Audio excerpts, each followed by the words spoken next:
কল্পনা করুন, হিমালয়ের বরফে ঢাকা শিখরের অন্তরে আছে এমন এক গোপন উপত্যকা, যেখানে মানুষ কখনো মরে না আর সময় থমকে যায়।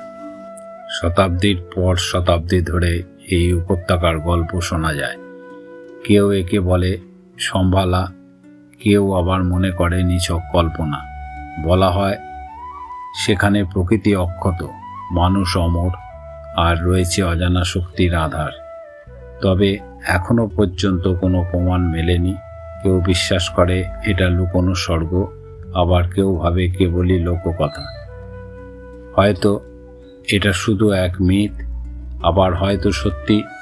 কিন্তু যদি সত্যি এমন উপত্যকা থাকে, তবে কি আমরা কখনো তার রহস্য উদ্ঘাটন করতে পারব? সঙ্গে থাকুন জয় ব্লগ।